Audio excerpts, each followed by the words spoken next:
Hey, you guys, this is David with True Line Roofing, the Above Board podcast.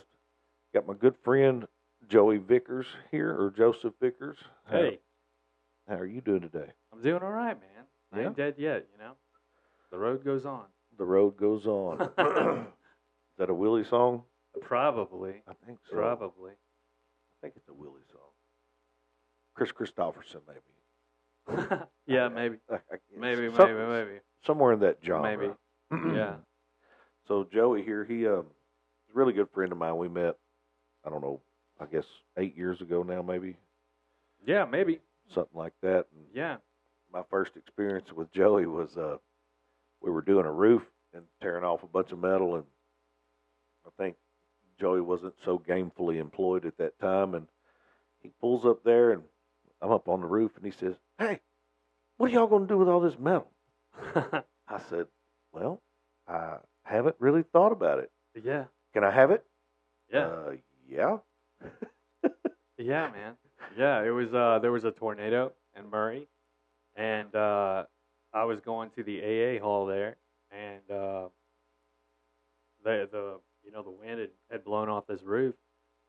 And I was just like, I was just looking for work, man, and just trying to side hustle and do what I can and like stay productive. And I saw this metal, and I was like, man, I wonder whose this is. And I seen you working, and you had on your harness and the hard hat, and there were trucks everywhere, and you were like doing, you were doing something. And I was like, man, this guy's important. I was like, hey, man, you care if I grab this metal and scrap it? And he was like, yeah, I guess. And I was like, yeah, man, just like, thanks for not gleaning the grapes, or something, smart ass something or another. So I took it. I think I made $900 on that, which at the time, that was a big deal. When you're working for cookout for $8 an hour, it's $900. That's a big deal, especially you're doing little jobs like that, like working at a fast food place, and you're making the most you're making is like $400 a week, even if you're slaving away. So like that little bit like really meant a lot, at the time. And I think we got to know each other a little bit better. Like I think I applied for a job at the place you were working at the time, and I got it. It was $11 an hour, which was like $3 more.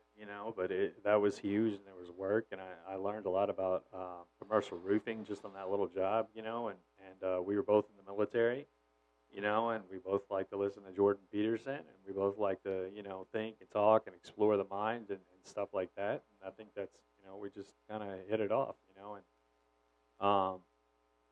that wasn't my first introduction to, general labor or just sort of general construction, but that was my first experience with roofing. We put on, I think, how many squares was that? That was that was pretty. I mean, for me, it was big. I I mean, think it was like 80 square, maybe. maybe, Pretty good yeah. size. And was it a 612, 812? I can't remember. The back was a 5. The back was a five. Yeah. Okay, that. And yeah, I had to learn how to stay on the roof and use the safety equipment, and like I think we had to tear up like an old tar roof underneath, and it was cool. It was a lot. I learned how to rivet, work with metal, and it was a good experience. And then I got into, I had family up in Louisville that were working on. They had a roofing company, and I guess they heard that I was working for a roofing company, and they're like, "Why don't you come up and try and sell and quit doing the labor?" And yeah, so I mean, that's probably where I got my start in the the insurance side of things. Was I worked for you for a year or something like that, maybe longer, 2 years maybe. And I have family. They were starting a branch of Covenant Roofing in Louisville, Kentucky, and I'd never really sold. I've been a server before, so I upsold wines, and I sell ideas more than anything. And they were like, "Why don't you come up and sell roofs?" And I was like, "All right, I mean, I can try, but I got to believe in it for me to sell it." And I went up there, and what they were selling Owens Corning, and he was teaching me about the insurance side of things and how much people need, representation to the insurance companies, and they were really heavy on, learning the insurance process and helping people, just advocating for the homeowner and kind of showing them, what damage looks like, and and meeting with the adjusters, and understanding scopes of work and the policy terminology and things like that, just to become more effective. And that it's hard for people to afford a roof and for the common man to afford a roof and insurance. Like I said, everybody's hitting us with bills, man. So people really need, it's a confusing process, and a lot of times insurance companies, they're not gonna be like, sometimes they are very, this is hail damage. I've seen insurance companies like that are really good about, like, even if I'm not there, saying, yeah, you got slammered with hail, or yeah, you have wind damage and your roof's old, so we're going to replace it because it's not repairable. Some companies are like that, and then there's companies that are constantly avoiding accountability and avoiding paying out on the contract, and it's usually the insurance policies that are cheaper, because people either have a mortgage and they feel like they have to get insurance. They have to get insurance if you have a mortgage. Mm-hmm. So people are getting all these cheap insurance policies so they can afford the mortgage and afford a house to raise their kids in. And then, when a storm happens, an adjuster will come out and, I mean, just lie, brazen lies, just like flat out, Yeah. man. Like they're, and they make the process so hard. I know there's some insurance companies that, there's roofing guys that'll knock the door, they'll talk to a homeowner, and the homeowner will say, I have such and such insurance company, and the guys will walk away, because they gotta, they have a certain amount of commissions they need to make every month, and it's just, you'll spend 3 times the amount of work on one job that you would on either a retail or working, with a different insurance company, and it's brutal, man. It is absolute, and a lot of, this was happening.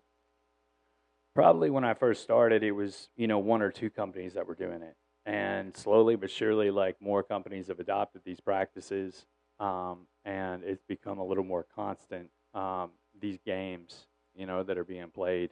And the homeowners have absolutely no idea that the rules are changing every couple of years. Well, I've got a little bit of an opinion on that. I'd like to know what you think about it. There's a lot of sales guys in our industry that I think have pushed us to this point. Yeah, And I think there's a lot of supplement companies Mm-hmm. that's pushed us to this point. Mm-hmm. All right. So Oh, yeah. if the insurance company comes out and we meet them there, we get, hey, yeah, you've got hail damage. We need to replace the roof. Okay, cool. Then they send me a scope of work and it's $15,000. Yeah. Man, and it's plenty of money to do the roof. Yeah. Like they were fair, Mm. right? And we signed the contract, and then a lot of guys will immediately send that scope of work off to a supplement company to gouge the eyes out of the insurance company Yep. and squeeze every penny and every Yep. nickel they can. And I think this has gone on for so long Probably about 20 years. that the insurance companies have finally said, "Whoa, man! Like Maybe 30 years. we're trying to act in good faith here." Some people are, yeah. But I'm just saying, the ones that are, Yeah. we are attempting to act in good faith Mhm. here. Why are you doing this? And it's all for profit. It's not for the homeowner. It's not because they care about the homeowner. It's because they want more money in their pocket. Well, I mean, like, yeah, you'll always find predators in the desert's watering hole. But everybody wants to blame the insurance companies, okay? And maybe there are some out there that need some blame. Yeah. But I think more than anything, it's crooked roofers out doing the best they can to screw the insurance company. There was an opening, man. No, I get it. Yeah. I'm not saying. I'm just saying that I don't think all the responsibility for the insurance company's position on some things should go to the insurance companies. It's some on the industry. It's some on us. Yeah, I mean, dude, I've never seen it one group or the other that was all good guys or all bad guys. Right. You know what I mean? Like, there's honest people who are working at desk or working as adjusters in the insurance company, but when you have a for-profit company that has stock and needs to make people that aren't even, that have absolutely no empathy for a homeowner, trying to make profit, and there's, people making bonuses off of claims, off of, policies written, denials, exactly, and there's rumor, there's no, apparently there's, no record of these things happening or whatever. There is, but there's so much money in it. I don't think it used to be that way exactly. I mean, when these insurance companies, I mean, back in the day, people were they had communities, and they had thatch roofs like in the colonies, and a neighborhood would like put their money together. Somebody's house would burn down from oil, whale oil or lightning strike or something on these thatch roofs, and the community, excuse me, could use the money, to help somebody, and that's the way it started, was just a community pot, where people could get help. Yeah, but I think that's pretty unrealistic in today's society. When you ever heard of the old saying, "It's raining cats and dogs"? Mm-hmm. You know where it came from? No. Well, I feel like I did at one point. What is it? Back in England, when they had the old thatch roofs over in Europe, yeah, the cats and the dogs, they would jump up on the roofs and they'd get under that thatch, to stay warm. That's funny. And then when it would start raining, cats and dogs would start jumping off the house. Or falling through a weak point in the roof. Yeah. Yeah, they would start jumping off the house, and that's where it came. They wouldn't do it if it was raining just a little bit. Yeah. But when it really started raining, yeah, cats and dogs would start jumping off roofs, and that's raining cats and dogs. That's hilarious. But anyways, no, so... I didn't know that, no. Anyways, man, I've got a... Yes, there's a lot. There's a ton of criminal. Of course, I mean, there's criminals in every field. It has made it definitely. They've definitely made the insurance companies way more combative and way more aggressive and way more focused on their defense of their profit. Right. And to maintain, they're going to maintain a profit, or they're going to stop. They're going to stop insuring it. So basically, what happened, I heard, when it started, like it was the Wild West. Like people would just come out and steal from insurance companies. Yeah. Like basically, yeah. And it didn't stop, and it got more advanced, and it grew, and there's like new ways. There's new ways to deny, and there's new ways for people to steal from the insurance companies. There's thieves everywhere. Anywhere there's money, there's thieves. And they, the only people that aren't getting ruined by it are, the homeowners that don't have a place to live because mm-hmm. they can't afford everything. That's who's getting screwed by the greedy people. We have one roofer here locally that he just... I've heard that he creates damage. I know somebody like that. Yeah, if there is none, there will be some. Yeah. And then, so what we do, when we run on an insurance, and we probably do this a little bit differently than even you, and I'm not saying one's right or one's wrong or one's better or one's worse, but the way we try to do it is this. When we get called out and it's an insurance claim, we do a regular retail estimate. Okay, mm-hmm. just a run-of-the-mill estimates we do every day, and I provide that estimate to the homeowner. Yeah. Okay. And then we work with the insurance company, and they get now a lot of times our retail estimate will get sent to the insurance company, and they'll use our estimate to pay for the roof. Right. It happens a lot nowadays. It used to not happen that way, but now insurance companies are actually telling the homeowners to get some estimates and send to them. Right. Which is fine with me. It's probably smart on their part. But we have one guy here locally. So there's no supplements. That's right. Right. But we have one guy here locally that he'll tell the homeowner, "Nope, I only work off scope. You ain't getting no estimate from me.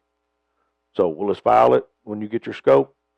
Then I'll do it for what your scope says. And then once he gets the scope and if they sign a contract, he immediately sends that off to the supplement company to start screwing them out of more money. Okay. Every single roof goes to the supplement company. It doesn't matter if they write a fair estimate that you make money on. Yeah. It goes to the supplement company. We're getting more. And so what that does, that for me, whenever I talk to an insurance company that this happens to all the time, or I talk to an adjuster that's happened to all the time, I have an uphill battle to fight because now we've set this precedence as roofers that we're going to screw you on the back end. Yeah, see, I mean, and it's the same way with the insurance companies. Like, I feel like insurance adjusters come out and they think that I think that they're the bad guy. Yeah, You know what I mean? And I tell people that's not true. You We're- know, we're you gonna- really have to, you really have to use your instincts and like try to get to know what's going on. Like, I have some adjusters that I'll go out and I'll give them, the benefit of the doubt, trying to meet with them. And I can already tell, they'll start a conversation. Well, the hail was here, but it wasn't like, it wasn't like the other side of town. You know what I mean? And they'll just start the approach like that. And I already know I'm just going to shut up. They're not going to prove it no matter what I do. I'm not going to waste my energy and let them try and catch me in something. You know what I mean? Because that's what they want. What do you do if they hop up there and you get in your mind that they're not going to approve it? Do you call for a second inspection, or do you just walk away? I wait for, I say, what is this? Is this evidence? Is this hail damage? And I make my own documentation while they're there, so that they can see everything I can see. I take pictures of whatever they mark. I basically just document the whole thing. There's been some lately where they've gotten off the roof and completely gotten my trust. And they said, "Oh yeah, we're going to approve it," and then I never hear from them again. Correct. That's happened to me a few times. This has been happening more regularly. And they'll blame it on the desk adjuster. Right. Oh, it's outside of my control, man. The boogeyman. Yeah, I tried. But Right. They denied You don't it. hate me, do you?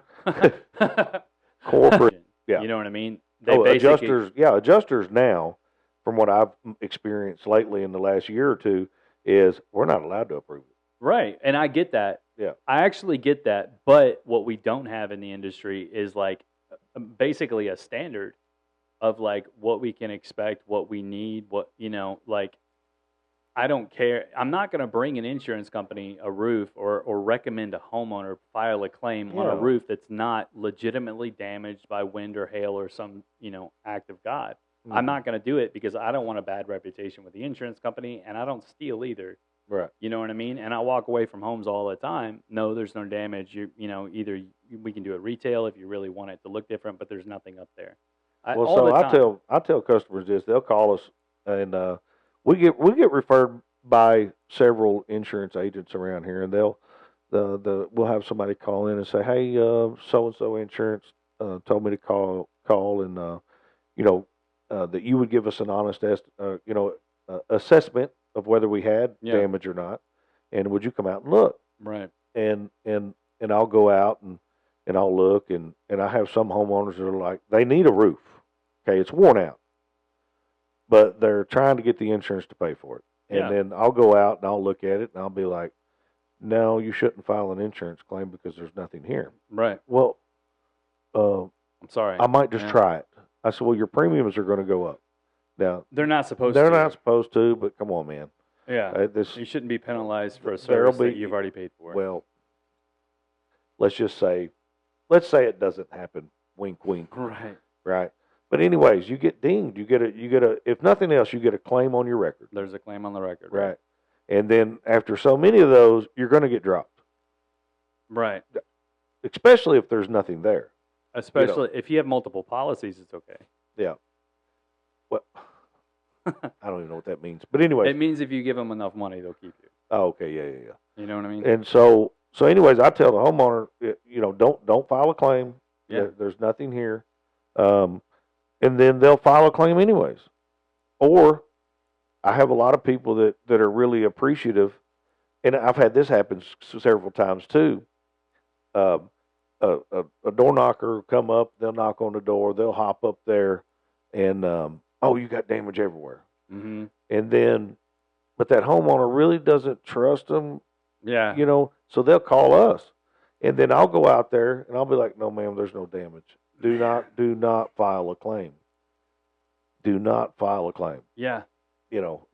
But so what happens is a lot of companies, they'll have, no matter what, if there's damage or not, especially if it's a 3-tab roof. Yeah. They'll say, "Go ahead and make a claim." So they'll call the claim in, knowing they're not going to get approved, but just let's say 1 out of 100 for some reason gets approved. It's a numbers game for them. Now, they've dinged 99 other people's insurance, got 1 approved, and they just go knock the next 100 doors. Yep. Let me tell you this story. So my son's mother, she's dating, dating this guy, and I go and look at his roof. And we had hail damage. I live in very, very close to him. We're friends, so I check out his roof every couple of years. Give him an update. No, there's nothing. No, there's nothing. No, there's nothing. This last hailstorm, I was like, yeah, you got something, okay? So you can call it in, just so you know the way they're acting right now. It's going to be a thing, okay? Because your roof is black, the hail isn't an inch and a half. It's 0.75, so it's going to be a thing. And he was like, all right, I'll just think about it. And I was like, all right, man, but like I'll work, we'll work through it. And he calls me back a month later and says, hey, I had, there was a door knocker, and he knocked my door. And I was like, yeah, man, like I've already had it inspected, but if you really want to look, he's just one of those guys. Like if you want to, he goes up there and he's like, oh man, you got damage everywhere. It's so easy. And, he calls me back and says, hey, will you come look at this? He says there's damage everywhere. And I go up there. There was no wind damage before when I left that roof, and there was no windstorm. He hadn't even marked the hail damage, but there was wind damage. And I'm like, man, I don't know what to do. You know what I mean? Like, what do I do? We were going to call in a claim anyway. He's like, oh, I already called it in. I already called in the claim. So I'm like, oh, my God. Like, it was before the adjuster got there. I went up there, and that's when I realized that this guy had done that. And I was like, I don't know what to do. And I said, listen, man, like, I basically just, like, put my business cards underneath the hail damage. But the guy marked it up for wind. You know what I mean? I guess to make his job easier. I don't know. Did he get it approved? Yeah. Who did the roof? I did. Not the other guy. Not the guy who damaged it. That's for sure. I know who he is and who he works. And it's a reputable company, man. There's a video floating around. I haven't been able to see it. A lot bigger company than there's mine. A guy here. Small. There's a guy here locally that got caught on video pulling zippers up, creating zippers. And from what I understand, he's probably going to be in hot water sometime about it. I don't know. But they got him on video. Yeah. Yeah. And I mean, this makes it bad for me. Like guys like that who are doing that. Like there's so much legitimate damage up there, and there's so much money, and there's so much work, man. You know what I mean? That like when I try and make up stuff that's not there, it there's an effect. You know, and it's usually not the guy who's creating the problem. It's usually, the little old lady who can't afford the roof. You know what I mean? Or the insurance company, you know what I mean, who start looking at their P&Ls and are like, something's off. You know what I mean? Mm-hmm. And I get hurt by it because insurance companies are talking to me like, hey, you're one of the bad guys. Right. You know what I mean? And I've met adjusters who have that attitude, who really believe that everybody that is working on roofs is a bad person, and they're all out to get the good insurance company. And it's like, you know what I mean? There's a line that isn't real, that's in the sand. You know what I mean? And there's good people working everywhere, and there's bad people working everywhere. And I think we have to be responsible with people that are in our field and hold them accountable. No matter what field you're in, you've got to hold the people around you accountable, and also not support people and enable people that are hurting.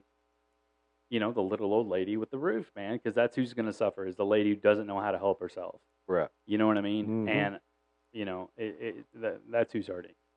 So part of my idea for above board, it was with roofing and other things, and but the kind of the shadows that contractors or roofers live in is kind of this cloak of dishonest and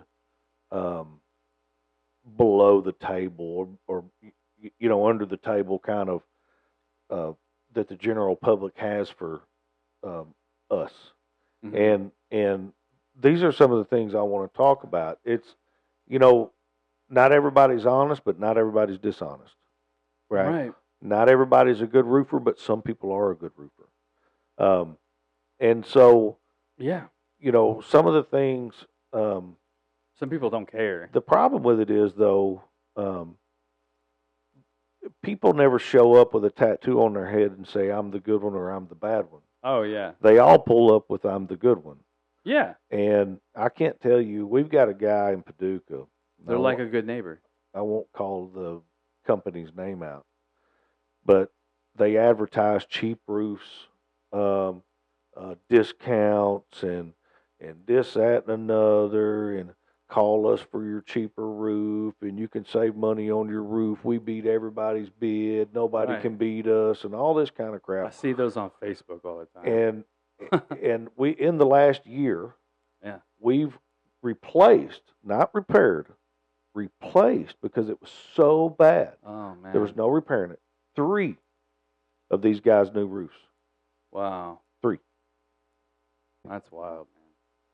This guy flashed up a wall, no counter flashing, didn't slip it behind the side, and just put the step flashing right on the side of the wall. He come up to an end wall, no counter flashing over top of the shingles. Like I can see the wood deck all the way across this end wall. Nails showing everywhere, deck showing, Yeah. and but we're cheap. And Yeah. the homeowner was like, well, I've called him. I've got a leak. He won't answer the phone, won't show back up, da-da-da-da-da. And then I get in my truck in the morning, I hear this guy advertising on the radio about can't nobody beat his estimates. Well, I bet not.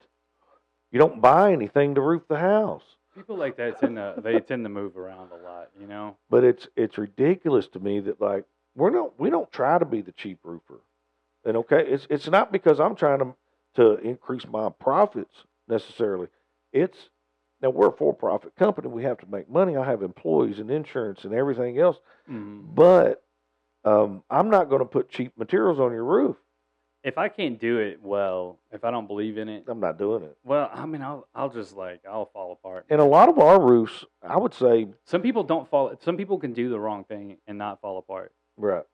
I'm not that guy. I'm not that guy. No, I don't No, do that. I'll destroy myself. Probably 50% of the roofs we do, we use Certainteed, and probably 50% of the roofs we do, we register them with Certainteed Yeah, as a 5-star that's warranty. a really good product. And so, we can't get away with that kind of crap because Mhm. you actually do have a for real warranty. Right. It's not some ha ha ha. Here's your warranty, smoke and Right. mirrors type stuff. Yeah. And we have the best this and the best. No, we actually stand behind it, and we register our stuff with the manufacturer. So there's no getting around it for us. Right. We are held to a very high standard. Well, and I mean, just Certainty themselves, man. Like it's like one of the heaviest shingles on the market, and like it's a big company, and they've Yeah. been doing it well for a long time. And that's one of the shingle. That's the shingle I've been using for the past couple of years. Is the Certainty, and they're really great. Well, I can't tell. I've switched over to something new, but Let's see it. Talk to us about All it. right, so this is the malarkey. All right, now when I was monitoring Facebook polls and stuff it's a group called Roofing Claims and Discussions, and this was probably about 5 years ago. I really wanted to know because I was selling Owens Corning. I really wanted to know who was the best shingle on the market, and there was this name of this company that kept popping up, and these guys were swearing, and there were like guys in like Texas and Oklahoma and Louisiana and like the real big hail areas that were just swearing up and down about this shingle. And I'd never heard of it. It wasn't available in our market. It's from Canada. It's called Malarkey. Mm-hmm. They're actually, what my understanding is, it's one of the only companies, one of the only shingle, if not the only shingle manufacturer to never have a class action lawsuit against it, which is a huge selling Is it point. because they ain't been in business long enough, or No, they actually. So they use that rubberized roofing, instead of the dry aged asphalt, and the Flex and like some of the other. These are the first guys to do that. Oh, really? Yeah, and they grow a little bit slower. I feel like, and they don't. You can tell by the name they don't take. They're not trying to beat anybody. No malarkey. Yeah, it's just all a bunch of bull. So they don't take it too serious. It's a roofing product. It's people feel the same about roofing products that they do about tires. Right. You know what I mean? You got to got it right, but it's important. The quality, and everybody's gonna, like you said, everybody's the good guy until you find out they ain't. And these guys, I've really done a lot of research. I've looked at some of the product testing where they shoot the Coke cans with potato guns up against them. It's an incredible and surprisingly affordable product, and I'm really happy to support them. And they're all Class 4, right? Yeah, these are the Vistas. These are the Class 4s. They have some pretty good color selections on them, and just you can feel it actually brought you Just feel the flex. I'm old in and that. fat. Bend it. Oh yeah, that's good. You like that? I like that. I know, man. And just hearing the way that these guys out west were talking about them, I had to check. And when they built a plant in Indiana. I think if Doesn't that feel nice? It has. And look at this. Look at that common bond area. well, That's a big old fat common bond area. that's And probably about the same as Certainty. Yeah, It may be just a little, maybe a quarter inch taller, but flip it over. Look, they It's have right there. it has a tapered common bond. right. Oh, okay, I see. Yeah. So whenever you nail it down, it doesn't create that little divot. right. You know what I mean? Yeah. Mm-hmm. It's a wonderful product. I'm really proud to use them. They might go up a little bit, but also right now. It's the only class 4 that still stays competitive price wise What with the duration or the. It's what's the price-wise, warranty on these? same as just same as everybody else. Lifetime, Explain lifetime warranty to me. You want to talk about I lifetime? want you to talk. Now remember, you said you guys stand behind your warranty. Do you want to talk about warranties? Or is this something like a political question or a God question? No. Okay, so here's the thing, man. Like, here's the way I feel about the lifetime warranties of an architectural shingle. Not one of them are making it to 50 years. Not a single one. I don't care who it is. Nobody's roof. That's an architectural roof is going to make it to, unless your house is inside an airplane hangar and the doors are closed and the AC's on. It's not going to happen. Mm-hmm. It may make it to 25. I've seen 25-year-old architectural shingles.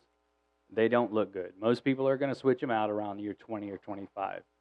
The 3 tabs, they're getting to 10 or 15. Mm-hmm. But these will make it to 20, 25. I feel like a class 4 will probably make it to 30 pretty reasonably if it's done right, if it's installed right.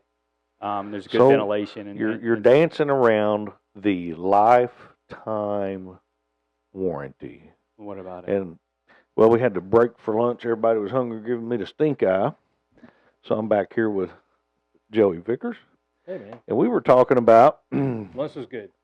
Just what it was really good. It was free. I liked it. Best part. Just what is a lifetime warranty? A lifetime warranty is until the person whoever signed the contract until they die and it changes owner, or it could change the first owner. So the shingle's not a lifetime shingle. They're just thinking that the shingle's probably going to outlast you. The shingle's probably going to outlive your ability to look at it. It's probably it'll survive longer. You're going to get tired of watching the fading and everything else after about year 20. And then probably at about year 20, when you're like 65, 70, and you're battling dementia, you can't remember who put that roof on or what kind of shingles they were. I hadn't thought about that, but yeah, probably not. I've had people, I'll be like, well, who put your roof on? Shoot, I can't remember. And it wouldn't be very old. I mean, a year old, 2 years old, 3 years old. I can't remember who put it on. I'm like, well, maybe I don't have to warranty stuff for very long if people's memory's this short. Yeah, you don't. You really don't. The only thing that, first of all, I believe in really all the products that I've installed. Like Owens Corning's good. Certainty's good, and like I know they stand by their warranties because I've seen them perform. And then Malarkey. I had an issue where the homeowner just wasn't sure, and the rep came out and checked it out. I remember that issue. I think you called me 3 or 4 times on that one. Yeah, we won't talk about that. Keep that, yeah. But it turned out all right. So we've had really just one warranty call on Certainty, and we roofed the house, and there was like, you could see where the bundles were laid. I call it streaking. I don't know, but it's you can definitely see the batching issue. Yeah, something wasn't right in the batching. And did they have the same lot numbers? Or? Yeah, same lot number, same plant, same everything. Anyways, we sent in the pictures of the one slope, and they actually approved us to redo it over the phone. Certainty said, "Go ahead and tear it off." Really? Yeah. they said, go ahead and take. We took pictures, sent it in, documented everything, and just tear it off and redo it, Wow. just like that. And That's cool, awesome. Yep, cool, man. We did that side, and then the homeowners don't live there full time, and well, when they got in, they seen 2 more slopes that they weren't happy with. And when I got out there, I could see why. I couldn't really see it when they were brand new, but after they got rained on a few times, I could really see it. And they already knew that we tore one slope off, so their antennas were kind of up. Anyway, so I called in another warranty, and they didn't approve it immediately this time because they had already approved one for that house. And but they was pretty quick. They got a rep out there. The rep and I got on the roof, and he was like, "Yep, redo it." Wow. Yeah. So, and they paid us. They probably wouldn't talk to the manufacturer, I guess. Well, no, the manufacturer did come out. The distributor. Sorry. Yeah. No, it wasn't the distributor's fault. I mean, they were all the same lot numbers and everything. Yeah. Yeah, we verified. And so, anyways, with certainty, at least I know firsthand that they'll take care of it. And it's just like any other corporation. It's going to take a little time, a little paperwork, a little red tape, but I've been real satisfied. Just the quality of the shingles and we understand the product really well. We've been selling it for a long time, right? So I don't foresee us ever switching. I mean, there's not any reason to. I mean, Certainty is a really good product. This is something unique that I do because nobody really knows about the company. They're new to the market. They never sold east of the Mississippi. So it's like it's really new. Everything I know about them, everything I've learned about them, it's a great product. The rep's been really receptive and interactive, so I appreciate that. And I also I'm so small that I hadn't sworn allegiance to anybody or anybody really. Nobody's really cared about my allegiance, up until now. So, so I've been able to like kind of go and pick what I want, without having to be like tied down to, any company that's really, trying to, hold me at my word. So tell me, is it? I'm assuming it's probably the Beatles. Blackbird. Yeah. Right. So tell me a little bit about. Call me. Yeah. Tell me a little bit about Blackbird singing in the dead of night. Yeah. So everybody, gets their inspirations, and I get so many. I see so many roofing companies. They'll be like A1 or Plus or the best. True Line. Yours is a little bit different. Why do you? Okay, start with yourself. Why do you call it True Line? Well, when I was because this is actually pretty cool. I know what you're gonna say. I just want to hear because it's cool. So I was trying to figure out. I knew I didn't want to name it after me in case somebody ever Googled my name. Ha ha. That's smart.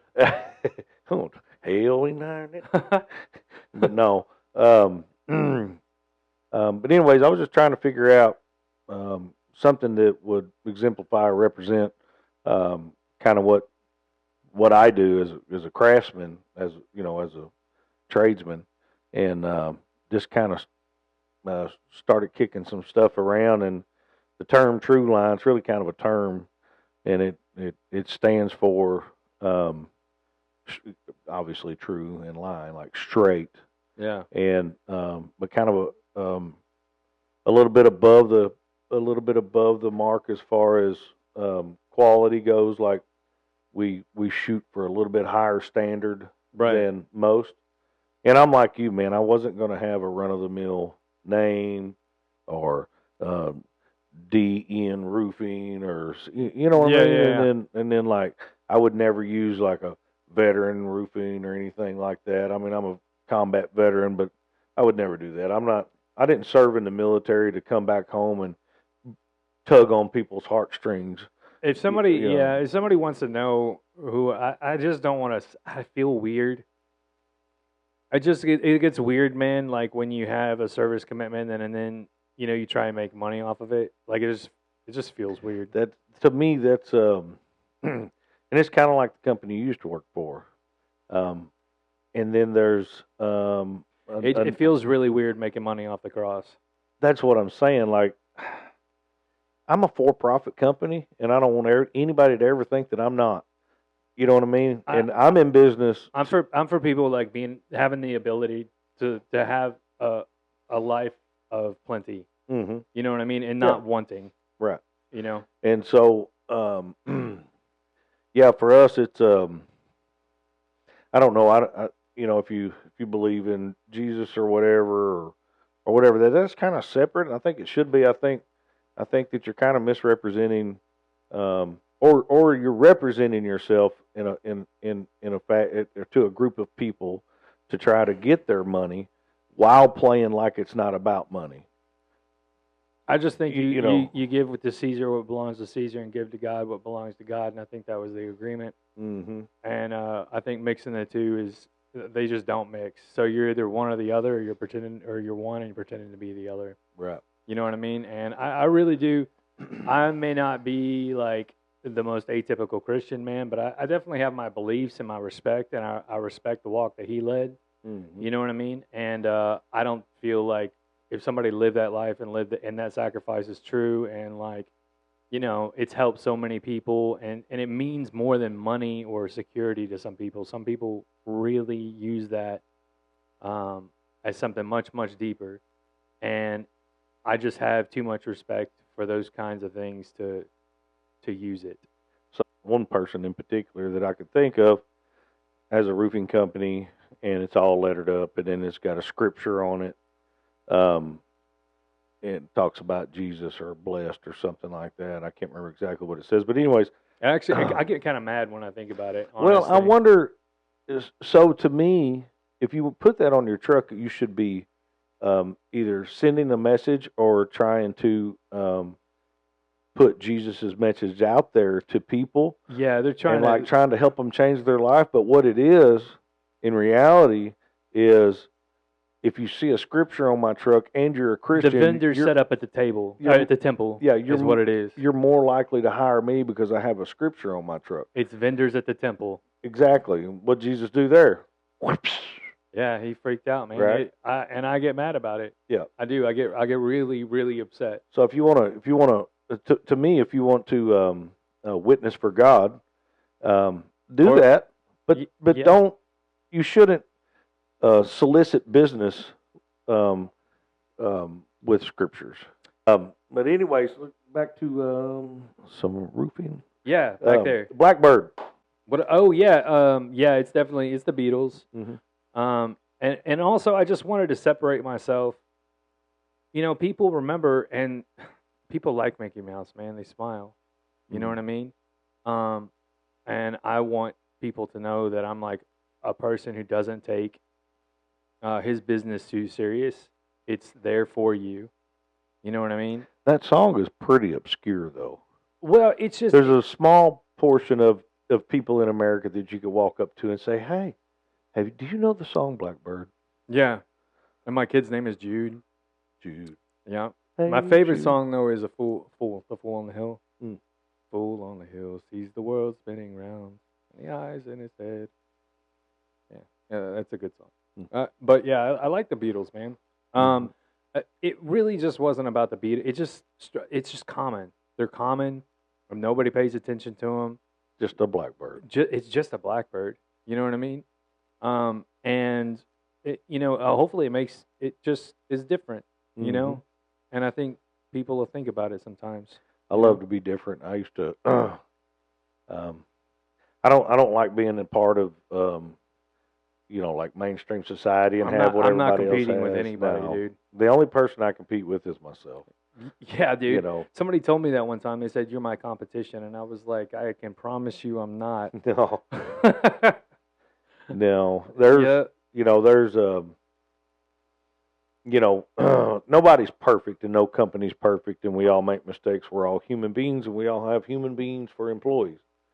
And it's about the journey. Yeah, and we're going to make mistakes, man. My guys are going to make mistakes. I'm going to make mistakes. I don't know. And so, for me, it's all about the recovery and what you do with it. You know what I mean? And if you show up, do what you say you're going to do. I mean, and do that like with the right heart. Yeah. Like not because well, I don't want to wind up on Google, so I'm running back over there. No, do it because that's what you do. Yeah. Right? Integrity is one of those things where um, you do it when nobody's around, and Yeah. that's what matters. Yeah, that's what you are. Right? That's what matters. Yeah. And you be good just to be good. If you're gonna be good for nothing. Right. Yeah. Be good for the sake of being good. I think that's the way it should be, and um, I think this has nothing to do with shingles. Anyways, all right. So now it has everything to do with everything. tell me a little bit about how Blackbird Roofing came about and why it came about, and how kind of your business, or how do I say it? Your ways of going about getting work. Okay, so it's just me. I work with a couple other guys that are trying to grow with me. I really haven't done much recruiting. I've spent a lot of time these past couple of years kind of like trying to understand the direction that I'm going and the people that are around me and like where they're going, and trying to see if like sometimes, I don't know, like if I feel like I'm not going the right way, I won't do anything.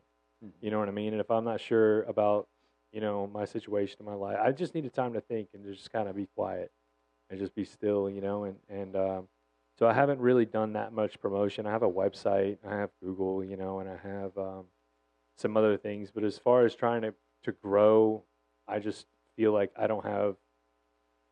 haven't had really the freedom to do that, and I wasn't sure I wanted the support, everything I do to the best of my ability. I don't try it if I know I can't do it, and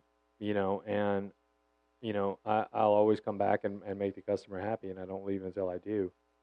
Um, and that's the best I can do. That's the best I can promise. And I might be growing, you know. I got a couple of guys around me that want to grow with me. I have crews, I subcontract my stuff, and I don't take on anything too big. But I have the ability to take care of, pretty much any of the residential roofing that comes my way. So, um, yeah, I've been doing that just by myself, just kind of being quiet, and trying to figure out how, where I belong really, and it's been good, man. I've done a lot of good work and my customers are all happy. Most of my stuff is word of mouth, like I'll do a good job for somebody and they'll recommend me to their friends or their church actually. And it's been great, man. And it's been just enough for me to, take care of what I need to take care of. Roofing's hard work. There's good profit margin in it, you know. So what was the main motivation in going from um, being an employee, say, to it's a big scary Leap. step. Yeah. Yeah, yeah. I didn't really, so I was working for a company, and we had some issues on direction. I told you I was working with some family, Hmm. and they wanted. We just disagreed fundamentally about some things, and they weren't open to hearing, um, my, and I didn't really have a place to say like, you all are. I disagree with the foundation here, Hmm. and the direction that you all are going, and it scares me, and I can't be a part of it. I can't like enable it and support it, and they didn't really care about uh, my thoughts, and it was you know in contradiction to a lot of the things that they had already built.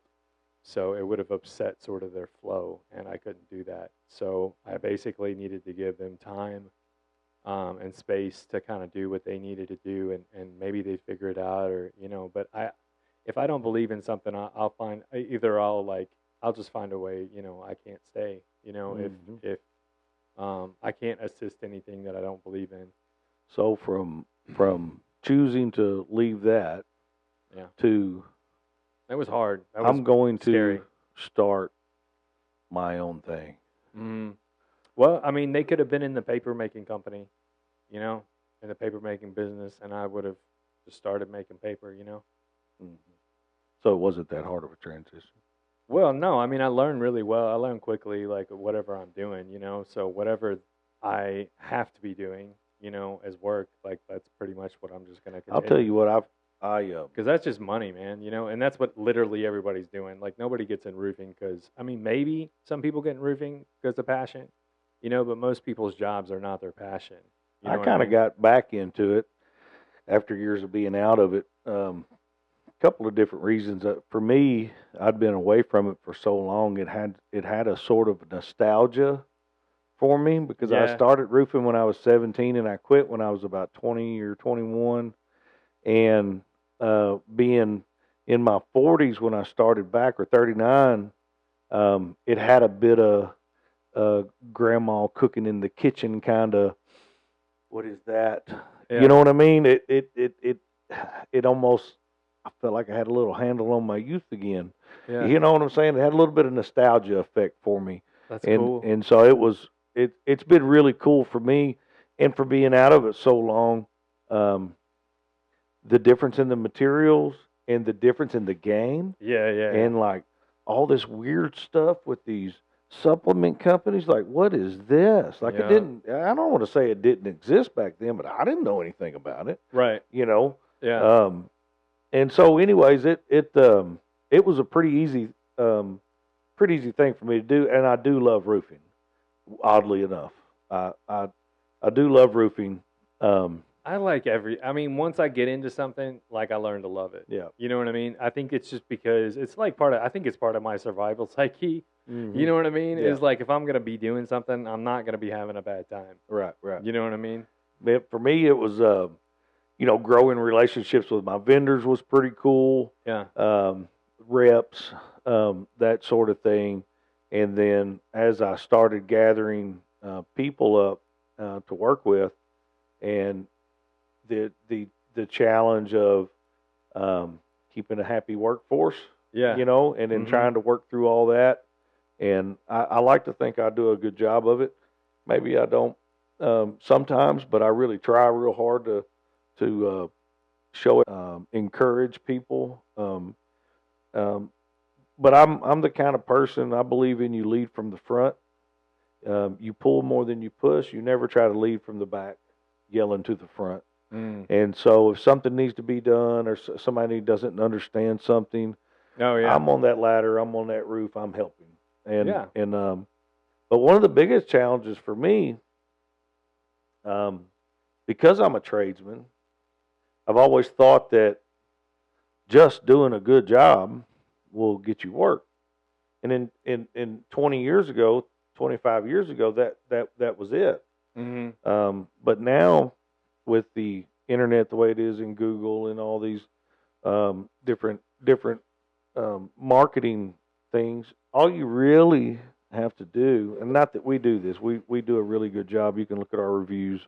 I'm not saying that for us, um, but all you have to do is create the appearance online that you're the best, Yeah. and you can be garbage Man, and get phone calls. I've seen it. I've seen it on. I'm not going to name any companies, but they're lead companies, or even just companies that accredit people. Hmm.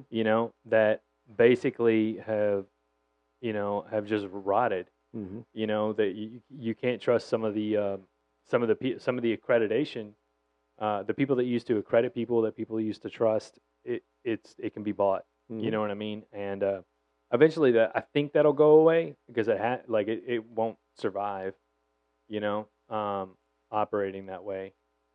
So eventually, I think people are more and more are beginning to trust not really reviews, but beginning to trust their neighbors just because it's a necessity. Yeah, it's coming around now where it's, I know a guy that went in business a couple of years ago roofing, and within a year he had more reviews than we did, Yeah. and I'm like, look, dude, I know you're not roofing with us. Hmm. You like you're. I hate to say it, they're not my competition. We're not even at the same. Oh yeah. We're not even at the same tables, right? But all of a sudden, you have more reviews than me. So, anyways, I get on there and I get to looking, We had a bunch of mutual friends, and all of a sudden, I start seeing all of our mutual friends pop up as reviews. Oh, yeah. So he was They going were, around soliciting reviews asking for reviews, yeah. instead of actually doing work and completing projects and asking for a review from the homeowner. You have to read the review, I guess. Yeah, he was going around getting reviews from all his and I'm like, it's pretty typical of the person, and to try to cheat your way into something rather than working your way into something. Yeah. I mean, a review's a review, though. Yeah, but it should be, hey, this is a good guy, not, hey, they did a really good job for me. If you want to get on there and say, hey, he's handsome, yeah, whatever. I have one review that is false on my Google page. Who put it on there? Well, I said I really helped somebody out, right, with roofing and siding, and then I was like, hey, do you want to, leave a review of your experience? Like, right. I don't need you to pay me. I just need you to leave a review of your experience. And I get on there and read the review, and I don't know how to change it, nor do I really have the time to change it. But it's like this big. That's not what happened. Mm-hmm. And I'm like, well, what happened was actually better than what you said.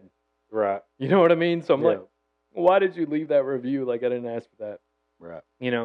So.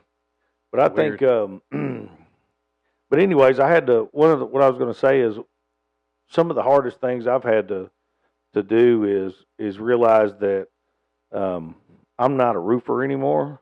Oh yeah.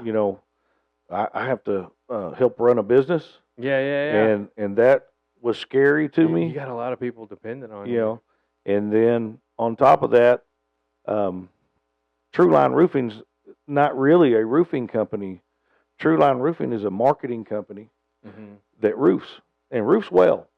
Yeah. But if we think that, we have to understand that there's no roofs to be done unless we market well. Yeah. So you can be a roofer all you want, but if you don't market in today's environment, and you don't pay big boy Google, and you want to stick a yard sign up every now and then, and not spend any money on marketing, and not think about marketing, and not sleep marketing, and eat marketing, and we hired a marketing manager. Yeah. You have to invest in marketing. Now, it's really important to do a real good job when you get there, but you don't have the opportunity to get there if you don't market well, because your competition is marketing. Yeah. So. Right. And I get it. And like, I think your word of mouth, will back up your marketing. Whereas some people don't have that. Like, they only have marketing. They don't, and then the bad word of mouth kind of follows them around. And they don't last long. Right. I see pop-ups all the time. Like, dang, who's this new roofer? Yeah. Because everybody's a roofer nowadays, and it's like, But the biggest problem with that is subcontractors. Yeah. Because, I know several people that started a roofing company that has never installed a shingle in their life. I know people like that too. And Covenant actually was like that. Yeah, I know. The guy apparently had never stepped until they built a mock-up in his place. I don't think he had ever stepped on a roof. And that was kind of like he was kind of bragging a little bit about it. I thought it was a weird flex. And so if you don't have to be a roofer to start a roofing company, and you depend on subcontractors, then in 90% of the roofing companies nowadays aren't roofing companies. They are shingle replacement companies. Right. And they can't do TPO. They can't do EPDM. Well, they can't do metal. What kills the trades, man, is like business. Mm-hmm. You know what I mean? Like, you have I know a lot of kids that want fast cars and lots of money. I don't know too many kids who are like, I'm like, hey, dude, check this out. Look at this work, man. Mm-hmm. Look at this craftsmanship. You know what I mean? And my kids want to be businessmen. Mm-hmm. They don't want to be good at anything. Well, when you and I were younger and coming up, the whole big thing was go to college, go into tech, go into this, go into that. And construction workers were looked on as a kind of a second rate in our society. And, dirty old construction worker, dirty old roofers. Mm-hmm. Well, now the tables have kind of changed. Yeah. Because the skilled craft has all but disappeared. What's funny, man, is if I think if the I mean, freedom, America gives you enough rope to do whatever you want to with it, and like we were talking about the principles and the instincts and all that before. Like if it could be that like if America goes in the right way, like instead of there just being one mega roofing company, there could be a lot of like master roofers, like craftsmen out there doing beautiful things on beautiful Well, houses. but that's not what's happening. What's happening is you have basically, if you think of a Costco as a roofing company, Yeah. just a big box. Let's go. Yeah. It's a cash grab. Yeah. Little houses on the and nobody hillside. cares. Yeah. Very few roofing companies care. It's all about The money the money. and the power. Yeah. So when we do a roof, we quote it, Yeah. and no matter what, if we've missed something, if it needs something different than what we thought it needed, like we don't look at profit and loss until the job's over. Yeah. The important thing is to do exactly what we said we were going to do. Yeah. To bring the customer the best product we can possibly bring them, and have everything up to building code, proper specifications, and get their warranties. Yeah. And it's happened to me where my sales guys missed something, and I lost money on the job to make it right. Yeah. But it was right when I left. Yep. And that's what we're supposed to be doing. But most companies won't do that. Nothing I can do about it. If you want to pay some extra, you can get it, but I ain't doing it. Man, if you don't got it, you just go hungry. You know what I mean? But you don't take it from somebody else. You don't take it from anybody else. Right. Man. Oh, hey, one more product I want to talk about just because I believe in it. All right, so I was ordering, tactical pants from Facebook. I wanted some stuff that I could work in that would last. Okay. Mm-hmm. And I don't get no kickback. I'm not associated with them or whatever. Like I'm not a spokesperson. There was this one company I checked out and they had great reviews. It was called True Work. I think it's True, and then work with an E. Mm-hmm. So I call them twerks. Twerks. Yeah, man. But I've just had the best luck with their bibs. Like they stretch in all the right places. They got knee pads in them. I thought I seen knee pads. I mean, really good material. I got a winter version and a summer version, and usually I destroy stuff on the first job that I'm working on. And this lasted a whole season going into a new spring. The winter ones are like motorcycle, biker jacket material, and they're expensive, but man, they actually last, and I just think the company's really great, and I wanted to recommend them to other workers out there. Cool, I might check into them. Yeah. So my friend Joey Vickers, Blackbird Roofing in Louisville, tell us how to get a hold of you. Oh yeah, you can check me out Blackbird Roofing. Louisville.net or blackbirdroofing.net, or you can just Google us, Blackbird Roofing Louisville. I'm not at the top of the list. But I am local, and I'm from there, and you can call me 270-227-2682, or you can call David and ask him for my number. You can call me, and I'll probably just go to Louisville and steal his roof. But no, he's my good friend. And again, this is David with True Line Roofing above board, and thank you for spending a little time with us. Check us out on Facebook and Google. Yeah.